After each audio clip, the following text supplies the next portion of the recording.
all, welcome to CC. ഞാൻ അഞ്ജിത. അപ്പോൾ നമ്മൾ ഇന്ന് ഡിസ്കസ് ചെയ്യാൻ പോകുന്നത് സെറ്റ് സുവോളജി എക്സാമിന് വളരെ അത്യാവശ്യമായി ഈ ലാസ്റ്റ് ലാപ്പിൽ നിങ്ങൾ നോക്കേണ്ട വളരെ ഇമ്പോർട്ടൻ്റ് ആയിട്ടുള്ള കുറച്ച് ക്വസ്റ്റ്യൻസും ആ ക്വസ്റ്റ്യൻസുമായിട്ട് ബന്ധപ്പെട്ടിട്ടുള്ള ഫാക്റ്റുകളുമാണ് ഡിസ്കസ് ചെയ്യാൻ പോകുന്നത്. അപ്പോൾ നമ്മുടെ ടോപ്പിക്കിലേക്ക് എൻ്റർ ചെയ്യുന്നതിന് തൊട്ട് മുമ്പായിട്ട് നമ്മുടെ CC ലേണിംഗ് ആപ്പ് നിങ്ങൾ ഇതുവരെയും ഡൗൺലോഡ് ചെയ്തിട്ടില്ല, എക്സ്പീരിയൻസ് ചെയ്തിട്ടില്ല എന്നുണ്ടെങ്കിൽ ദയവ് ഇത് നമ്മുടെ ആപ്പ് നിങ്ങൾ എക്സ്പീരിയൻസ് ചെയ്ത് നോക്കുക. കാരണം ഒത്തിരി ഫ്രീ ആയിട്ടുള്ള ഫീച്ചേഴ്സ് നമ്മുടെ ആപ്പിൽ നമുക്ക് ലഭ്യമാവുന്നതാണ്. നോക്കിയേ, നമുക്ക് ഡെയിലി മോക്ക് എക്സാംസ് വരുന്നുണ്ട്, ഫ്രീ ആയിട്ടുള്ള ക്വിസസ് വരുന്നുണ്ട്, കറണ്ട് അഫയർസ് വരുന്നുണ്ട്, പ്രീവിയസ് ഇയർ ക്വസ്റ്റ്യൻസിന്റെ പ്രാക്ടീസ് വരുന്നുണ്ട്. ആൻഡ് നിങ്ങൾ ചെയ്യുന്ന ഓരോ എക്സാമുകളുടെയും റാങ്ക് കൃത്യമായിട്ട് നമ്മുടെ ആപ്പിൽ ഡിസ്പ്ലേ ചെയ്യുകയും ചെയ്യും. അപ്പൊ ഇത്രയും അധികം ഫ്രീ ആയിട്ടുള്ള ഫീച്ചേഴ്സ്, അതായത് നമുക്ക് ഈ പറയുന്ന ഏത് ടൈപ്പ് ഓഫ് കോമ്പറ്റേറ്റീവ് എക്സാം ആയിക്കോട്ടെ, PSC ആയിക്കോട്ടെ, SSC ആയിക്കോട്ടെ, റെയിൽവേ ആയിക്കോട്ടെ, ഇനി ടീച്ചിങ് എക്സാംസ് ആയിക്കോട്ടെ, ഏത് വിധത്തിലുള്ള കോമ്പറ്റേറ്റീവ് എക്സാംസിനും നിങ്ങളെ പ്രിപ്പയർ ചെയ്യാൻ പാകത്തിനുള്ള നിങ്ങൾക്ക് അത്യാവശ്യം വേണ്ടതായിട്ടുള്ള ഫ്രീ ആയിട്ടുള്ള കണ്ടന്റ്സ് എല്ലാം നമ്മുടെ ആപ്പിൽ നമ്മൾ പ്രൊവൈഡ് ചെയ്യുന്നുണ്ട്. അപ്പൊ ഇതുവരെ നമ്മുടെ ആപ്പ് എക്സ്പീരിയൻസ് ചെയ്യാത്തവരാണെങ്കിൽ എത്രയും പെട്ടെന്ന് നമ്മുടെ ആപ്പ് ഒന്ന് ഡൗൺലോഡ് ചെയ്ത് എക്സ്പീരിയൻസ് ചെയ്യാം. ഓക്കെ, ആൻഡ് നമ്മൾ സെറ്റിന്റെ എക്സാമിലേക്ക് വരുമ്പോൾ ജാനുവരി 2026 നടന്ന സെറ്റ് എക്സാമിന്റെ ആ ഒരു പോസ്റ്ററാണ് നിങ്ങൾ കാണുന്നത്. നമ്മുടെ CCയിൽ നിന്ന് തന്നെ എത്രമാത്രം ഉദ്യോഗാർത്ഥികളാണ് അല്ലെങ്കിൽ എത്രമാത്രം കുട്ടികളാണ് നമ്മുടെ സെറ്റ് എക്സാം ക്വാളിഫൈ ചെയ്തിട്ടുള്ളത് എന്നതാണ് എന്റെ ബാക്കിൽ നിങ്ങൾ കാണുന്ന ഈ പോസ്റ്റർ എന്ന് പറയുന്നത്. അപ്പൊ ഈ ഒരു പോസ്റ്ററിലും ഉൾക്കൊള്ളിക്കാൻ പറ്റാത്ത അത്രയും ഫോട്ടോസ് ആണ് നമുക്ക് വരുന്നത്. അപ്പൊ അടുത്ത എക്സാം, അതായത് ഓഗസ്റ്റിൽ വരാനിരിക്കുന്ന സെറ്റ് എക്സാമിൽ നിങ്ങളുടെയും ഫോട്ടോ ഈ പറയുന്ന പോസ്റ്ററിൽ ഉണ്ടാവണമെന്നുണ്ടെങ്കിൽ നിങ്ങൾ ചെയ്യേണ്ടത് ഇത്രമാത്രം, നമ്മുടെ സെറ്റിനായിട്ട് നമ്മളൊരു ബൂസ്റ്റർ ബാച്ച് സ്റ്റാർട്ട് ചെയ്തിട്ടുണ്ട്. ആ ബാച്ചിന്റെ ഭാഗമാവുക. ഈ ലാസ്റ്റ് ലാപ്പിൽ നിങ്ങളുടെ പ്രിപ്പറേഷൻസ് ഒന്നും കൂടി സ്ട്രോങ് ആക്കാനായിട്ട് CC നിങ്ങളുടെ ഒപ്പം ഉണ്ടാവും. അപ്പൊ നമ്മുടെ ബാച്ചിന്റെ കാര്യങ്ങളെല്ലാം നമുക്ക് പിന്നീട് ഡീറ്റെയിൽ ആയിട്ട് പറയാം. അപ്പൊ ഇന്ന് നമ്മൾ ശരിക്കും സ്റ്റാർട്ട് ചെയ്യാൻ പോകുന്നത്, ഇനി വരാൻ പോകുന്ന സെറ്റ് എക്സാമിൽ നിങ്ങൾ ഫോക്കസ് ചെയ്ത് പോവേണ്ടതായിട്ടുള്ള വളരെ ഇമ്പോർട്ടൻ്റ് ആയിട്ടുള്ള കുറച്ച് ക്വസ്റ്റ്യൻസ് ആണ് നമ്മൾ ഡിസ്കസ് ചെയ്യാൻ പോകുന്നത്. അപ്പൊ ആദ്യത്തെ ക്വസ്റ്റ്യൻ തന്നെ നമുക്ക് നോക്കാം. നോക്കിക്കേ, organisms that can tolerate the narrow range of temperature are cold. അപ്പം നാരോ റേഞ്ച് ഓഫ് ടെമ്പറേച്ചറിൽ ജീവിക്കാൻ പറ്റുന്ന, അല്ലെങ്കിൽ വളരെ ചെറിയ റേഞ്ചിലുള്ള ടെമ്പറേച്ചറിൽ മാത്രം എക്സിസ്റ്റ് ചെയ്യാൻ പറ്റുന്ന ഓർഗാനിസംസിനെ വിളിക്കുന്ന പേരെന്താണ് എന്നാണ് ചോദ്യം. ഓക്കെ, ആൻഡ് അവിടെ ഓപ്ഷൻസിലായിട്ട് നമുക്ക് സ്റ്റീനോതെർമൽ എന്ന് കൊടുക്കുന്നുണ്ട്, എക്ടോതെർംസ് എന്ന് കൊടുക്കുന്നുണ്ട്, എൻഡോതെർമൽ എന്ന് കൊടുക്കുന്നുണ്ട്, യൂറിതെർമൽ എന്ന് കൊടുക്കുന്നുണ്ട്. അപ്പോൾ ഇത് കുറച്ച് കൺഫ്യൂസിംഗ് ആയിട്ട് നിങ്ങൾക്ക് തോന്നാം. അപ്പൊ കൃത്യമായിട്ട് മനസ്സിലാക്കുക, സ്റ്റീനോ എന്ന് പറയുന്ന ആ ഒരു ഗ്രൂപ്പ് അല്ലെങ്കിൽ സ്റ്റീനോതെർമൽ എന്ന് പറയുന്ന ഓർഗാനിസംസ് ആണ് ശരിക്കും പറഞ്ഞാൽ വളരെ ലോ റേഞ്ച് ഓഫ് ടെമ്പറേച്ചർ അല്ലെങ്കിൽ വളരെ നാരോ റേഞ്ച് ഓഫ് ടെമ്പറേച്ചറിൽ മാത്രം എക്സിസ്റ്റ് ചെയ്യാൻ പറ്റുന്നവര്. ഇനി അതിന്റെ നേരെ ഓപ്പോസിറ്റ് ആയിട്ട് നമ്മൾ പറയുന്നതാണ് ഏത്, യൂറിതെർമൽ എന്ന് പറയുന്നത്. അപ്പൊ നമുക്ക് ഈ നമ്മുടെ ഓപ്ഷനിൽ പറഞ്ഞിരിക്കുന്ന എല്ലാ ടേംസും ഒന്ന് പെട്ടെന്ന് നോക്കി പോവാം.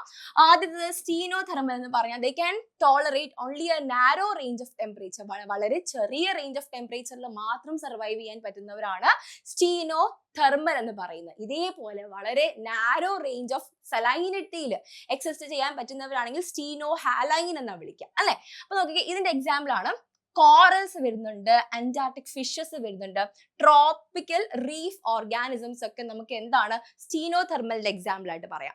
അടുത്ത നോക്കിയാൽ നേരെ ഓപ്പോസിറ്റ് ആണ് യൂറിതെർമൽ എന്ന് വെച്ചാൽ ഒരു വൈഡ് റേഞ്ച് ഓഫ് ടെമ്പറേച്ചറിൽ ജീവിക്കാൻ പറ്റുന്നവരാണ് എന്ത്, യൂറിതെർമൽ എന്ന് പറയുന്നത്. നമ്മൾ ഹ്യൂമൻ ബീങ്സ് ആയിക്കോട്ടെ, കോക്രോച്ചസ് ആയിക്കോട്ടെ, റാറ്റ് ആയിക്കോട്ടെ, നമുക്ക് ഏത് വേണമെങ്കിലും അവിടെ എക്സാമ്പിൾ ആയിട്ട് പറയാം. ഇനി നോക്കിയേ, മറ്റൊരു ടേം പറഞ്ഞിരിക്കുന്നത് എക്ടോതെർംസ് എന്ന് പറഞ്ഞിരിക്കുന്നത്. എന്താ എക്ടോതെർംസ് എന്ന് വെച്ചാൽ ബോഡി ടെമ്പറേച്ചർ എന്ന് പറയുന്നത് എക്സ്റ്റേണൽ എൻവയോൺമെന്റിനെ ഡിപ്പെൻഡ് ചെയ്തിരിക്കുന്നവരാണ് എന്ത്, ആ എക്ടോതെർംസ് എന്ന് പറയുന്നത്. അല്ലെങ്കിൽ എന്താണ്, കോൾഡ് ബ്ലഡഡ് ആനിമൽസ് എന്ന് പറയാം. അവർക്ക് സ്റ്റേബിൾ ആയിട്ടുള്ള ഒരു ബോഡി ടെമ്പറേച്ചർ ഉണ്ടാവില്ല. എക്സ്റ്റേണൽ എൻവയോൺമെന്റിൽ ചേഞ്ച് വരുന്നതനുസരിച്ച് അവരുടെ ബോഡി ടെമ്പറേച്ചറിലും എന്താണ്, മാറ്റം വരും. അതാണ് എന്ത്, എക്ടോതെർംസ് അല്ലെങ്കിൽ കോൾഡ് ബ്ലഡഡ് ആനിമൽസ് എന്ന് പറയുന്നത്. അടുത്ത നോക്കി, എൻഡോതെർംസ് ആണ്. എൻഡോതെർംസ് എന്ന് വെച്ചാൽ എന്താണ്, അവർക്ക് ഒരു കോൺസ്റ്റന്റ് ആയിട്ടുള്ള ബോഡി ടെമ്പറേച്ചർ അവർക്ക് റെഗുലേറ്റ് ചെയ്യാനായിട്ട് പറ്റുന്നവരാണ് എൻഡോതെർംസ് എന്ന് പറയുന്നത്. അതായത് നമ്മുടെ എൻവയോൺമെന്റിൽ എന്തെങ്കിലുമൊക്കെ ചേഞ്ചസ് വന്നാലും അവരുടെ ബോഡി ടെമ്പറേച്ചറിൽ ചേഞ്ച് വരില്ല എന്നാണ് മനസ്സിലാക്കേണ്ടത്.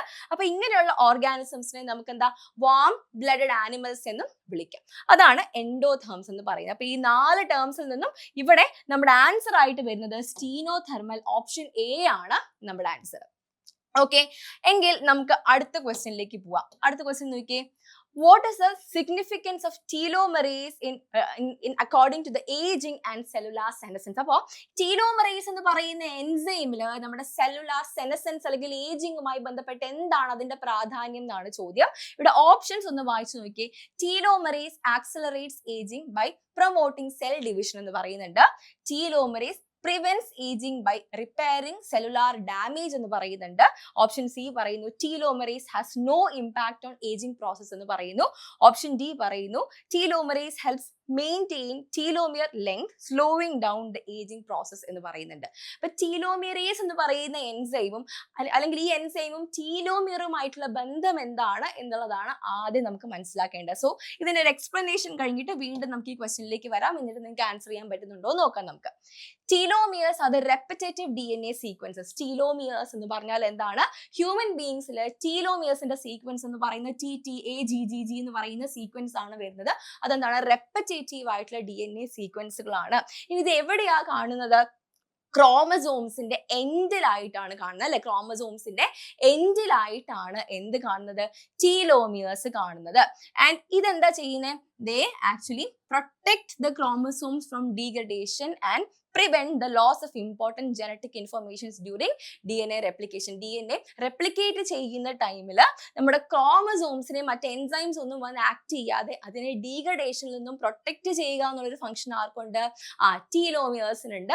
കൂടാതെ എന്താണ് ഈ പറയുന്ന ഇമ്പോർട്ടന്റ് ആയിട്ടുള്ള ജനറ്റിക് ഇൻഫർമേഷൻ ഒന്നും നഷ്ടമാവാതെ അത് സേവ് ചെയ്ത് വെക്കുന്നത്. അതായത് നമ്മുടെ ഈ DNA റെപ്ലിക്കേഷൻ ടൈമിൽ DNA കൺവൈൻഡ് ചെയ്യുന്ന ടൈമിൽ ഇമ്പോർട്ടന്റ് ആയിട്ടുള്ള ജീൻസിനൊന്നും ഒന്നും പറ്റാതെ അതിനെ പ്രൊട്ടക്ട് ചെയ്ത് വെക്കുക എന്നുള്ളൊരു ഫംഗ്ഷൻ കൂടി ആർക്കുണ്ട്? ടീലോമിയേഴ്സിനുണ്ട്.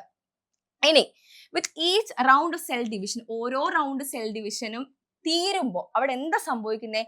ടീലോമിയേഴ്സ് ചെറുതായിക്കൊണ്ടിരിക്കും. ഓരോ റൗണ്ട് സെൽ ഡിവിഷനും തീരുമ്പോൾ ടീലോമിയേഴ്സിന്റെ ലെങ്ത് ഷോർട്ടൻ ചെയ്തുകൊണ്ടിരിക്കും എന്ന് മനസ്സിലാക്കണം. അപ്പൊ ടീലോമിയേഴ്സ് ബിക്കം പ്രോഗ്രസീവ്ലി ഷോർട്ടർ. ഓരോ സെൽ ഡിവിഷനും കഴിയുമ്പോഴും എന്താണ്? Telomere shorter ആയിക്കൊണ്ടിരിക്കും.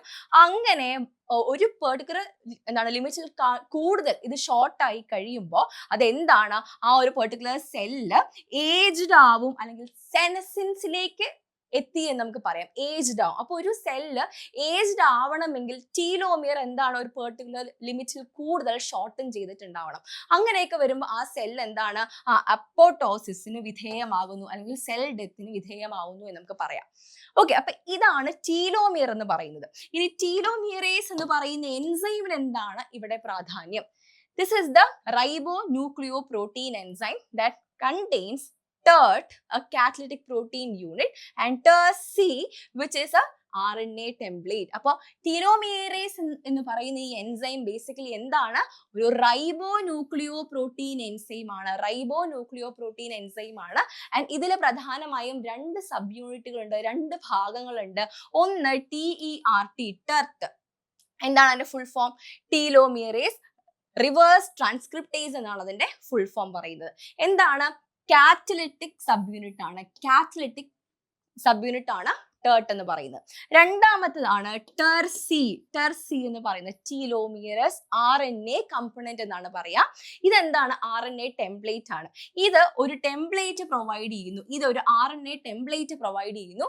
ആ ടെംപ്ലേറ്റിനെ ആധാരമാക്കി വെച്ചുകൊണ്ട് അതിന് കോംപ്ലിമെന്ററി ആയിട്ട് കൂടുതൽ സീക്വൻസ് എന്താണ്? എക്സ്റ്റെൻഡ് ചെയ്യുന്നു. അതായത് ടീലോമിയർ ഷോർട്ടൻ ആയി പോകുമ്പോൾ, ചെറുതായി പോകുമ്പോൾ ആ സീക്വൻസിനെ എക്സ്റ്റെൻഡ് ചെയ്യിക്കാൻ വേണ്ടിയിട്ട് ഒരു RNA ടെംപ്ലേറ്റ് ആക്കി വെച്ചുകൊണ്ട് ആ ഷോർട്ടൻ ആയി പോയ ടീലോമിയറിന്റെ ലെങ്ത് കൂട്ടുക എന്നുള്ളതാണ് നമ്മുടെ ഇവിടുത്തെ പ്രധാനപ്പെട്ട ഉദ്ദേശം എന്ന് പറയുന്നത്. അപ്പൊ അവിടെ ടെംപ്ലേറ്റ് ആയിട്ട് പ്രൊവൈഡ് ചെയ്യുന്നത് ആരാണ്?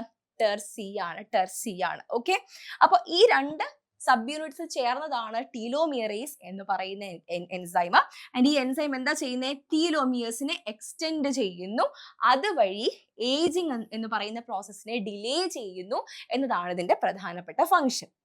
അപ്പോൾ ഇനി നമുക്ക് തിരിച്ച് ക്വസ്റ്റ്യനിലേക്ക് വന്നാൽ ടീലോമിയറേസിന്റെ സിഗ്നിഫിക്കൻസ് എന്താണ്? സെല്ലുലാർ ഏജിങ്ങുമായി ബന്ധപ്പെട്ടിട്ടുള്ള ടീലോമിയറേസിന്റെ സിഗ്നിഫിക്കൻസ് എന്താണെന്ന് ചോദിക്കുമ്പോൾ ഇനി നമുക്ക് ഈസി ആയിട്ട് ആൻസറിലേക്ക് എത്താം. ടീലോമിയറേസ് എന്ന് പറയുന്നത് help maintain the telomere length, slowing down the aging process. Aging processനെ slow down ചെയ്ത് ടീലോമിയറിന്റെ ലെങ്തിനെ മെയിൻറ്റെയിൻ ചെയ്യുന്നു എന്നതാണ് ടീലോമിയറേസ് എൻസൈമിന്റെ ഫംഗ്ഷൻ എന്ന് പറയുന്നത്. നമ്മുടെ ആൻസർ ഓപ്ഷൻ ഡി ആണ്. ഓക്കെ, ശരി. ഇനി നമുക്ക് എന്താണ് ഇതിന്റെ എക്സ്പ്ലനേഷൻ കഴിഞ്ഞ സ്ഥിതിക്ക് നമുക്ക് അടുത്ത ക്വസ്റ്റ്യനിലേക്ക് ഒന്ന് പോയി നോക്കാം. അടുത്ത ക്വസ്റ്റ്യൻ ഇങ്ങനെയാണ്, ദ ബയോളജിക്കൽ മാഗ്നിഫിക്കേഷൻ എന്ന് വെച്ചാൽ എന്താണ്? അല്ലെങ്കിൽ നമുക്ക് ഷോർട്ട് ആയിട്ട് ബയോ മാഗ്നിഫിക്കേഷൻ എന്നും വിളിക്കാം. അപ്പൊ ഇത് എന്താണ്? ബയോ മാഗ്നിഫിക്കേഷൻ എന്ന് വെച്ചാൽ എന്താണെന്നാണ് ചോദ്യം. ഓപ്ഷൻസ് ഒന്ന് നോക്കിയേ. Increase in size of organisms over evolutionary time എന്നാണോ? Enhancement of nutritive qualities of food as it goes up the food chain ആണോ? Amplification of pollutant concentration as it moves up the food chain ആണോ? Option D പറയുന്നു enlargement of cells during growth and development ആണോ? എന്താണ് bio magnification എന്ന് പറയുന്നത്? സ്ഥിരം നമുക്ക് question പേപ്പറിൽ കണ്ടുവരുന്ന ഒരു ക്വസ്റ്റ്യൻ ആണ് ബയോ മാഗ്നിഫിക്കേഷനും യൂട്രോഫിക്കേഷനും ഒക്കെ. ഓക്കെ, അപ്പൊ നമുക്ക് നോക്കാം. ബയോളജിക്കൽ മാഗ്നിഫിക്കേഷൻ അല്ലെങ്കിൽ ബയോ മാഗ്നിഫിക്കേഷൻ എന്ന് വെച്ചാൽ എന്താണ്? This is A progressive increase in concentration of non biodegradable pollutants in the organisms at successively higher trophic levels of A food chain. ഒരു ഫുഡ് ചെയിനിന്റെ ഹയർ ട്രോഫിക് ലെവലിലേക്ക് പോകുമ്പോൾ ഏതെങ്കിലും ഒരു എന്താണ് ടോക്സിക് ആയിട്ടുള്ള കമ്പണന്റിന്റെ കോൺസെൻട്രേഷൻ കൂടി വരുന്ന ആ ഒരു പ്രോസസ്സിനെയാണ് നമ്മൾ എന്ത് വിളിക്കുന്നത്? ബയോളജിക്കൽ മാഗ്നിഫിക്കേഷൻ എന്ന് വിളിക്കുന്നത്. ലോവർ ട്രോഫിക് ലെവലിലേക്ക് ഇപ്പൊ എ എന്ന് പറയുന്ന ട്രോഫിക് ലെവല്, ബി എന്ന് പറയുന്ന ട്രോഫിക് ലെവല്, സി എന്ന് പറയുന്ന ട്രോഫിക് ലെവല്, ഡി എന്ന് പറയുന്ന ട്രോഫിക് ലെവൽ. എ എന്ന് പറയുന്ന ട്രോഫിക് ലെവലിൽ അതിന്റെ കോൺസെൻട്രേഷൻ എന്താണ്? ലോ ആയിരിക്കും. പിന്നെ മുകളിലേക്ക് വരുന്തോറും എന്താണ്? അതിന്റെ കോൺസെൻട്രേഷൻ ഇൻക്രീസ് ചെയ്ത് വരുന്നു. അപ്പോൾ ഒരു ലോവർ ട്രോഫിക് ലെവലിൽ നിന്ന് ഹയർ ട്രോഫിക് ലെവലിലേക്ക് ഇതെന്താണ് എക്സ്ചേഞ്ച് ചെയ്യുമ്പോൾ അവിടെ എന്താ ഈ പറയുന്ന ടോക്സിക് ആയിട്ടുള്ള കമ്പണൻസിന്റെ അല്ലെങ്കിൽ നോൺ ബയോഡിഗ്രേഡബിൾ ആയിട്ടുള്ള പൊല്യൂട്ടൻസിന്റെ concentration towards the higher trophic level concentration കൂടി വരുന്ന ഒരു പ്രോസസ്സാണ് ബയോ മാഗ്നിഫിക്കേഷൻ എന്ന് പറയുന്നത്. അപ്പൊ ഇത് ഏത് ടൈപ്പ് ഓഫ് പൊല്യൂട്ടൻസ് ആയിരിക്കും എന്ന് ചോദിച്ചു കഴിഞ്ഞാൽ പെർസിസ്റ്റന്റ് ആയിട്ടുള്ളതായിരിക്കും. പെർസിസ്റ്റന്റ് എന്ന് വെച്ചാൽ നോൺ ബയോഡിഗ്രേഡബിൾ ആയിരിക്കും. ആൻഡ് എന്താണ്? ബോഡി ടിഷ്യൂസിൽ അക്യുമുലേറ്റ് ചെയ്യാൻ പറ്റുന്നവരായിരിക്കും. എസ്പെഷ്യലി ഫാറ്റ് ടിഷ്യൂസിലൊക്കെ പോയി അക്യുമുലേറ്റ് ചെയ്യാൻ പറ്റുന്നവരായിരിക്കും ഈ ടോക്സിക് മെറ്റീരിയൽസ് എന്ന് പറയുന്നത്. ഓക്കെ, നോക്കിക്കേ. They become more concentrated as the predators consume many contaminated prey. അതായത് ഒരു ചെറിയ പ്രേയിൽ ചിലപ്പോൾ കുറച്ചേ ഉണ്ടാവുള്ളൂ കോൺസെൻട്രേഷൻ. പക്ഷെ ഇങ്ങനത്തെ കുറെ പ്രേസിനെ ഒരൊറ്റ പ്രിഡേറ്റർ ഫീഡ് ചെയ്യുമ്പോൾ അതെന്താണ്? ഇത്രയും ടോക്സിക് കമ്പണൻസ് ഈ ഒരു പ്രിഡേറ്ററിലേക്ക് എത്തുന്നു. ഈ ഒരു ഒറ്റ പ്രിഡേറ്റർ പോലെ വേറൊരു പ്രിഡേറ്റർ ഉണ്ടെങ്കിൽ ഇതിനെ രണ്ടിനെയും ഫീഡ് ചെയ്യുന്ന മറ്റൊരു വലിയ പ്രിഡേറ്റർ ഉണ്ട് എങ്കിൽ അത്രയും ടോക്സിക് ആയിട്ടുള്ള കമ്പണൻസ് ഈ വലിയ പ്രിഡേറ്ററിൽ എത്തുന്നു. മനസ്സിലായോ? അങ്ങനെ പ്രേ പ്രിഡേറ്റർ ആയിട്ടുള്ള ആ ഒരു കോമ്പിനേഷൻ അനുസരിച്ച് പോകുമ്പോൾ ഹയർ ട്രോഫിക് ലെവലിലേക്ക് പോകുമ്പോൾ ഈ ടോക്സിക് കമ്പണൻസിന്റെ കോൺസെൻട്രേഷൻ കൂടി വരുന്നതായിട്ട് നമുക്ക് കാണാനായിട്ട് പറ്റും. ബെസ്റ്റ് എക്സാമ്പിൾ ആണ് DDT in aquatic food chain എന്ന് പറയുന്നത്. സ്ഥിരം പറയുന്ന എക്സാമ്പിൾ ആണ് അക്വാട്ടിക് ഫുഡ് ചെയിനിലെ DDTയുടെ കോൺസെൻട്രേഷൻ ഹയർ ട്രോഫിക് ലെവലിലേക്ക് വരുമ്പോൾ കൂടി വരുന്ന എക്സാമ്പിൾ. അതെന്താണ്? ഫൈറ്റോ പ്ലാങ്ക്ടൻസിലേക്ക് ഈ DDT അബ്സോർബ്ഡ് ആവുന്നു. ഇങ്ങനെ ഒത്തിരിയധികം ഫൈറ്റോ പ്ലാങ്ക്ടൻസിനെ സൂ പ്ലാങ്ക്ടൻസ് ഫീഡ് ചെയ്യുമ്പോൾ അതെന്താണ്? അടുത്ത ട്രോഫിക് ലെവലിലേക്ക് എത്തി അതിന്റെ കോൺസെൻട്രേഷൻ കൂടി. ഇങ്ങനെ ഒത്തിരി സൂ പ്ലാങ്ക്ടൻസിനെ ഒരു സ്മോൾ ഫിഷ് കഴിക്കും അല്ലെ? അപ്പൊ അത്രയും കോൺസെൻട്രേഷൻ ഒരു സ്മോൾ ഫിഷിലേക്ക് എത്തുന്നു. അവിടെ വീണ്ടും കോൺസെൻട്രേഷൻ കൂടി. ഇങ്ങനെ കുറെ സ്മോൾ ഫിഷുകളെ ഫീഡ് ചെയ്യുന്ന ഒരു ലാർജ് ഫിഷ് ഉണ്ടാവും. അപ്പൊ വീണ്ടും എന്താണ്? ആ ലാർജ് ഫിഷിൽ അത്രയും സ്മോൾ ഫിഷുകളുടെ ടോക്സിക് കമ്പണൻസ് എത്തുകയാണ്. അപ്പൊ വീണ്ടും കോൺസെൻട്രേഷൻ കൂടി. ഇങ്ങനെ കുറെ ലാർജ് ഫിഷസിനെ ഫീഡ് ചെയ്യുന്ന വലിയ ഫിഷ് ഈറ്റിംഗ് ബേർഡ്സ് ഉണ്ടാവുമല്ലോ, ആ ബേർഡ്സിലേക്ക് അത്രയും അധികം ടോക്സിക് കമ്പണൻസ് വീണ്ടും എത്തുകയാണ് ചെയ്യുന്നത്. അപ്പൊ കോൺസെൻട്രേഷൻ വീണ്ടും കൂടി. അപ്പൊ ഹയർ ട്രോഫിക് ലെവലിലേക്ക് പോകും തോറും അവിടെ ഈ പറയുന്ന പൊല്യൂട്ടന്റിന്റെ കോൺസെൻട്രേഷൻ കൂടി വരുന്നു. ഇതിനെയാണ് നമ്മൾ ബയോളജിക്കൽ മാഗ്നിഫിക്കേഷൻ എന്ന് വിളിക്കുന്നത്. Concentration of DDT increases at the higher trophic levels എന്ന് മനസ്സിലാക്കുക. അപ്പൊ ഇങ്ങനെ അക്യുമുലേറ്റ് ചെയ്യുന്നതിന്റെ ഫലമായിട്ട് ഇപ്പൊ ഏറ്റവും ലാസ്റ്റ് എത്തിയിരിക്കുന്ന ഫിഷ് ഈറ്റിംഗ് ബേർഡ്സിലാണ് അല്ലെ? അപ്പൊ ഇങ്ങനെയുള്ള ഫിഷ് ഈറ്റിംഗ് ബേർഡ്സ് ഒക്കെ എന്താണ്? അതിന്റെ ഈ പറയുന്ന റീപ്രൊഡക്റ്റീവ് ഫെയിലിയർ ഉണ്ടാവാനായിട്ടുള്ള ചാൻസ് ഉണ്ട്. ഇത്രയും ടോക്സിക് ആയിട്ടുള്ള കമ്പണൻസ് അക്യുമുലേറ്റ് ചെയ്ത് അതിൽ റീപ്രൊഡക്റ്റീവ് ഫെയിലിയേഴ്സ് ഉണ്ടാവാനായിട്ടുള്ള ചാൻസ് ഉണ്ട്. അല്ലെങ്കിൽ ഇത്തരം ബേർഡ്സിന്റെ എഗ്ഗുകളുടെയൊക്കെ എഗ് ഷെല്ലുണ്ടല്ലോ, അത് ഭയങ്കര എന്താണ്? ഡെലിക്കേറ്റ് ആയിരിക്കും, പെട്ടെന്ന് പൊട്ടിപ്പോകുന്നതായിരിക്കും. ഇതൊക്കെയാണ് അതിന്റെ കോൺസിക്വൻസസ് എന്ന് പറയുന്നത്. മനസ്സിലായോ? അപ്പൊ ഇത്രയും കാര്യങ്ങളാണ് നമുക്ക് എന്തെന്ന് മനസ്സിലാക്കുന്നത്, ബയോമാഗ്നിഫിക്കേഷൻ എന്ന് മനസ്സിലാക്കുന്നത്. അപ്പൊ ഇവിടെ നമ്മുടെ ആൻസർ എന്താ വരേണ്ടത്? ഓപ്ഷൻ സി ആണ് വരേണ്ടത്. Amplification of pollutant concentration as it moves up the food chain എന്നതാണ് നമ്മുടെ ആൻസർ ആയിട്ട് വരുന്നത്. മനസ്സിലായോ? അപ്പൊ കറക്റ്റ് ആയിട്ട് കോൺസെപ്റ്റുകൾ മനസ്സിലാക്കുകയാണെന്നുണ്ടെങ്കിൽ നമുക്ക് എന്താ വലിയ രീതിയിലുള്ള അല്ലെങ്കിൽ സ്റ്റേറ്റ്മെന്റ് ടൈപ്പ് ഓഫ് ക്വസ്റ്റ്യൻസ് വന്നാലും നമുക്ക് ആൻസർ ചെയ്യാനായിട്ട് പറ്റും എന്നുള്ളതാണ്. അപ്പോൾ കോൺസെപ്റ്റുകൾ കൃത്യമായിട്ട് മനസ്സിലാക്കിയവരാണ് നിങ്ങളെങ്കിൽ തീർച്ചയായിട്ടും ഏത് ലെവൽ ഓഫ് ക്വസ്റ്റ്യൻ വന്നാലും ഏത് ടൈപ്പ് ഓഫ് ക്വസ്റ്റ്യൻ വന്നാലും നിങ്ങൾക്ക് അത് അറ്റൻഡ് ചെയ്യാനായിട്ട് പറ്റും. അപ്പോൾ ഇനിയുള്ള ഈ ഒരു ചെറിയ ടൈം ഫ്രെയിം കൊണ്ട് ഇനി വരാൻ പോകുന്ന സെറ്റ് എക്സാം ക്രാക്ക് ചെയ്യാൻ പറ്റുമോ എന്ന് ഡൗട്ട്ഫുൾ ആയിട്ട് ഇരിക്കുന്നവരാണ് നിങ്ങളെങ്കിൽ തീർച്ചയായിട്ടും നിങ്ങൾക്ക് പറ്റും. ഏകദേശം കുറച്ചൊക്കെ ബേസ് ഉള്ളവരാണ് നിങ്ങളെങ്കിൽ ഈ 15 ഡേയ്സ് ധാരാളം മതി നിങ്ങൾക്ക് സെറ്റ് എക്സാം ക്രാക്ക് ചെയ്യാനായിട്ട്. അപ്പൊ നിങ്ങളെ ഹെൽപ്പ് ചെയ്യാനായിട്ട് നമ്മുടെ CCയിൽ എന്താണ് ഒരു 15 ഡേയ്സിന്റെ ബൂസ്റ്റർ ബാച്ച് സ്റ്റാർട്ട് ചെയ്തിട്ടുണ്ട്. 15 ഡേയ്സ് എന്ന് പറയുമ്പോൾ 45 മണിക്കൂറിന്റെ ലൈവ് ക്ലാസ്സുകളാണ് നിങ്ങളിലേക്ക് എത്തുന്നത്. ഈ പറയുന്ന ലൈവ് ക്ലാസ്സിനോടൊപ്പം തന്നെ ഓരോ ക്ലാസ്സിന്റെയും PDF നോട്ട്സ് നിങ്ങളിലേക്ക് എത്തുന്നുണ്ട്. 15 മോഡൽ എക്സാംസ് എത്തുന്നുണ്ട്. ഡെയിലി വർക്കൗട്ടുകളും പ്രാക്ടീസുകളും ഉണ്ട്. PYQ ഡിസ്കഷൻ ഏറ്റവും പ്രധാനപ്പെട്ടതാണ്. ഏതൊരു എക്സാമിനെയും ഫേസ് ചെയ്യുന്നതിന് മുൻപ് ആ എക്സാമിന് വന്നിട്ടുള്ള പ്രീവിയസ് ഇയർ ക്വസ്റ്റ്യൻസ് കൃത്യമായി മനസ്സിലാക്കിക്കൊണ്ട് പോവുക. അപ്പൊ ഓരോ ഭാഗങ്ങളെയും ബേസ് ചെയ്തിട്ടുള്ള PYQ ഡിസ്കഷൻസ് വരുന്നുണ്ട്. ഡെയിലി ആയിട്ടുള്ള റിവിഷൻസ് വരുന്നുണ്ട്. എക്സാംസ് വരുന്നുണ്ട്. ആൻഡ് ഇൻഡിവിജ്വൽ മെന്റർഷിപ്പും നിങ്ങളിലേക്ക് എത്തുന്നുണ്ട്. അപ്പൊ ഇത്രയധികം ഫീച്ചേഴ്സ് ഉൾക്കൊള്ളിക്കുന്നത് നിങ്ങൾക്ക് ഈ പറയുന്ന ചെറിയ ടൈം ഫ്രെയിമിനുള്ള ലാസ്റ്റ് ലാപ്പ് റിവിഷൻ ഒക്കെ വേണ്ടിയിട്ട് കഷ്ടപ്പെടുന്നവരാണെങ്കിൽ നിങ്ങൾക്ക് വളരെ ഈസി ആയിട്ട് ഈ ഒരു എക്സാം ക്രാക്ക് ചെയ്യാൻ വേണ്ടി തന്നെയാണ്. ഇത്തവണത്തെ സെറ്റ് എക്സാം നിങ്ങൾ തീർച്ചയായിട്ടും ക്രാക്ക് ചെയ്യും. അതും CCയോടൊപ്പം തന്നെ. മറ്റൊരു വീഡിയോയുമായി നമുക്ക് വീണ്ടും കാണാം. Thank you.